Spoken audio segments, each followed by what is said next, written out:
ओम नमः शिवाय। भक्तों, कैसे हैं आप सब? स्वागत है आपका मेरे चैनल श्री प्रभुवाणी में। भक्तों, इस बार प्रदोष व्रत 23 सितंबर 2022 शुक्रवार को पड़ रहा है। शुक्र प्रदोष व्रत को करने से जीवन से नकारात्मकता समाप्त होती है और सफलता मिलती है। शुक्र प्रदोष व्रत के दिन व्रती को प्रातः काल उठकर नित्य क्रम से निवृत्त होकर और शिव जी का पूजन करना चाहिए। पूरे दिन मन ही मन ओम नमः शिवाय का जप करें। पूरे दिन निराहार रहें। त्रयोदशी के दिन प्रदोष काल में यानी सूर्यास्त से 3 घड़ी पूर्व शिव जी का पूजन करें। शुक्र प्रदोष व्रत की पूजा संध्या काल 4:30 बजे से लेकर शाम 7 बजे के बीच की जाती है। संध्या काल में पुनः स्नान कर स्वच्छ वस्त्र धारण करें। पूजा स्थल अथवा पूजा गृह को शुद्ध कर लें। अगर चाहें तो आप मंदिर जाकर भी पूजा कर सकते हैं। आइए सुनते हैं कथा। प्राचीन काल की बात है। एक नगर में 3 मित्र रहते थे। एक राजकुमार, दूसरा ब्राह्मण कुमार और तीसरा धनिक पुत्र। राजकुमार व ब्राह्मण कुमार का विवाह हो चुका था। धनिक पुत्र का विवाह हो गया था किंतु गोना शेष था। एक दिन तीनों मित्र स्त्रियों की चर्चा कर रहे थे। ब्राह्मण कुमार ने स्त्रियों की प्रशंसा करते हुए कहा, नारीहीन घर भूतों का डेरा होता है। धनिक पुत्र ने कहा कि मेरा तो अभी गोना नहीं हुआ।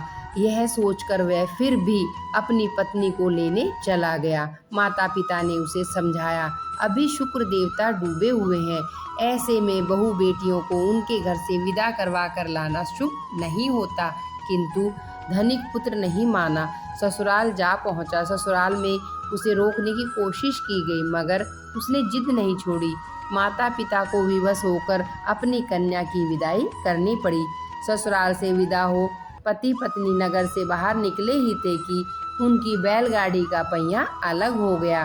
एक बैल की टांग टूट गई। दोनों को काफी चोटें आई, फिर भी वे आगे बढ़ते गए। कुछ दूर जाने पर उनकी भेंट डाकुओं से हो गई। डाकू धन धान्य लूट ले गए। दोनों रोते पीटते घर पहुँचे। वहाँ धनिक पुत्र को सांप ने डस लिया। उसके पिता ने वैद्य को बुलवाया। वैद्य ने निरीक्षण के बाद घोषणा की, धनिक पुत्र 3 दिन बाद मर जाएगा।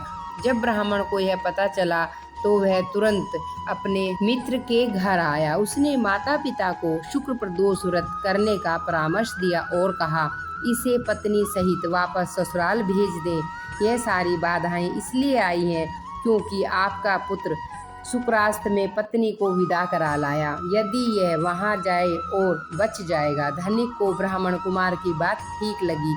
उसने वैसा ही किया। ससुराल पहुंचते ही धनिक कुमार की हालत ठीक हो गई।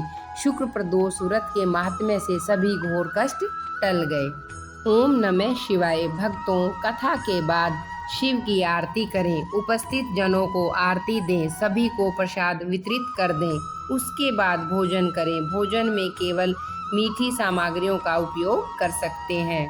कहा जाता है कि शुक्रवार को प्रदोष व्रत सौभाग्य और दाम्पत्य जीवन में सुख समृद्धि भर देता है। यही कारण है कि आज के प्रदोष व्रत का काफी खास माना जा रहा है। शुक्रवार के दिन पड़ने वाले इस प्रदोष व्रत से सुख समृद्धि मिलती है।